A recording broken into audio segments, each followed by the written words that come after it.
For case three, we're doing mirror therapy for stroke. I'm Jaden Bushnell.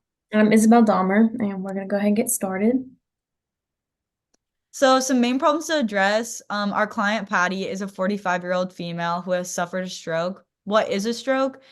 Basically, it's blood flow and oxygen to the brain that is interrupted by blocked or burst blood vessel. There are three different types of strokes. With Patty, we weren't given enough information on what stroke exactly that she had. Some limitations that we see with her is that we see hemiparesis on the right side. She also has drop foot on the right side, and her ability to focus for extended periods of time is also more challenging. With this causes on the right side, we can now determine that her stroke did happen on the left side of her brain.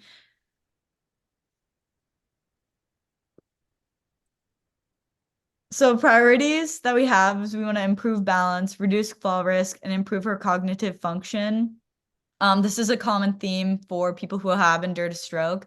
To improve her balance, we want to improve her gait pattern, along with balance and strength training, mirror therapy, and assisted walking to really help that hemiparesis side that she's having. To reduce her fall risk, we also want to strengthen muscles associated with dorsiflexion in the ankle due to that drop foot. As you can see in the image, having drop foot is basically just having plantar flexion. And so we really want to get that flexed foot into dorsiflexion. Along with improving her cognitive function, we did choose mirror therapy, and we want to combine that with strength and aerobic training to engage neuron activity and increase blood flow, which will overall help her focus. So the exercise strategy that we use with Patty for her stroke is mirror therapy. Basically, mirror therapy is a motor imagery whereby the patients move their unaffected limb while watching the movement in the mirror. This works because a visual stimulus in the brain promotes that movement in the affective limb on the hemiparesis side. This basically results with the viewing of the mirror image of the active limb, which will increase the excitability of neurons, specifically in the ipsilateral primary motor cortex. So one of the tests that we choose to incorporate was the Berg Balance Scale. Basically with this, the score total is a 56. That represents like they got all fours in those categories. Obviously we have an example for like sit to stand. The higher the score, the better. Anything scored, each category is scored between a 0 and a 4. Um, and that is out of 56. So if a score from 41 to 56 would be considered good. 21 to 40 is acceptable, a balance. And then anything from 0 to 20 is balance impairment. So with this, we're seeing the measurements of her strength, balance, and gait. Again, for strength, like sitting, standing, along with balancing, retrieving objects from the floor, seeing how that hemiparesis side really affects her overall these overall things for her strength balance and obviously leading into her gait with that impairment on that one side and how that might affect that. The next test that we could use is a 10-meter walk test. This basically measures Patty's gait speed. We're also going to look at her balance and then compensatory gait patterns. So make sure that she doesn't have any hip hike or vaulting or anything that we should be looking for, some foot drag, which might be possible because of her hemiparesis. The way this is set up is it is a 14-meter straight walking path. It's measured from the time to 4 to 10 meters. The acceleration and deceleration zone aren't measured, those first 2 meters in the beginning and end. That's just so she can get started. And the goal here is 1 meter per second on the walking speed scale. That will show that she is independent of anything, and we'll just be looking at the compensations of that point. So for mirror therapy and gait, this was a study that we looked at. Basically, the participants were randomly assigned to one of these three groups. Each one worked out for 30 minutes for a total of 6 weeks. The purpose of this study was to basically evaluate the effects of action observation therapy training, which is AOT, and then paired with mirror therapy to improve balance and gait function of stroke patients. The overall results showed that the AOT therapy better improved balance, whereas mirror therapy improved overall gait, but not when it was alone.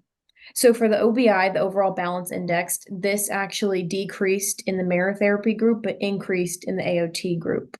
So that just shows that balance increases with AOT, but mirror therapy does not have as much of an effect on balance as we would hope for. For gait, it says that it decreased in the mirror therapy group, but did not significantly differ or decrease in the AOT group. So basically, there were significant improvements in balance and gait function overall, but the action observation training with the activity group significantly improved subject static balance, whereas the action observation training paired with mirror therapy significantly improved the ability of gait with no compensation. So overall, this study showed that mirror therapy was not used alone. It was paired with other interventions such as action observation training. This just shows that mirror therapy will have better benefits when it's paired with other forms of training, as well as just overall general physical therapy paired with it. Alone, the results did not show anything that was reliable for long term. So one thing that we did find to pair along with mirror training that we thought would be beneficial is cross training. So basically cross training, which is also referred to as overflow, contralateral effective, irradiation, and cross education. It's basically commonly used to intervene with compound movements to help with that, such as gait. This method started gaining attention after several studies reported that the training on the non-lesion side could actually affect function on the lesion side.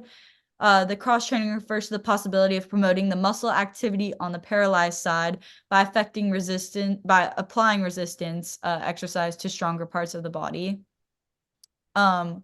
We did choose to do the 10-meter walk test because with this, the between groups of comparison didn't really show any differences between the three groups of either pre or post intervention. Within the group comparisons, the DCG and ICG actually did show the significant increases in time for that test, while the control group actually showed no significant change, as you can see here in table 4.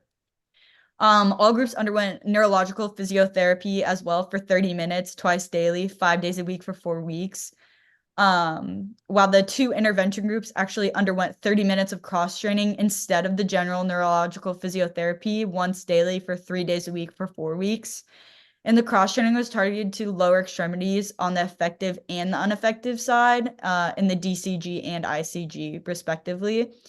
The basic neurological physical therapy consisted of like joint movement exercises, strength training, and balance exercises, as you see here in table 2.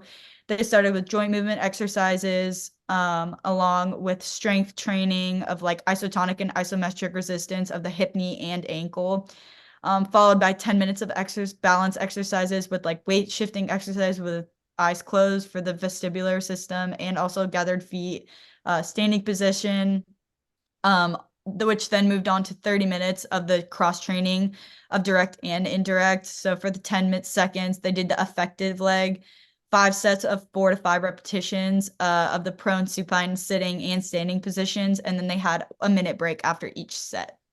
Overall, this would help promote muscle activity, again, from doing it on the lesion side, which then we can see effects on the non-lesion side as well. So for the review of literature and the studies that we looked at, it showed that mirror therapy by itself may not be sufficient for the effective course of treatment. It is better when combined with other tests and training, such as cross-training, as we just said, and AOT. It can also increase the effectiveness when it's paired with others.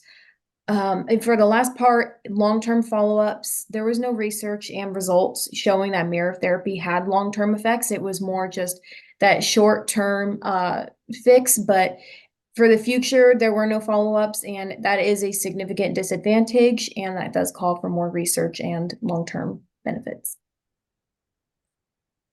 For overall summary, like Isabel said, if we were to do mirror therapy, we would want to again tag along with it for the physical therapy and cross training or occupational therapy. Just that combination, we see better results versus just mirror therapy alone. Basically for our patterns and how we would implement this like tool or strategy in the future. Again, I think just pairing it with some sort of resistance training, aerobic training, because it is more physiologically based. I feel like for just that sensation and the firing of neurons, I still do believe that overall you do need some sort of resistance training just overall to help with like gait movements and patterns. And these are references, and that's it.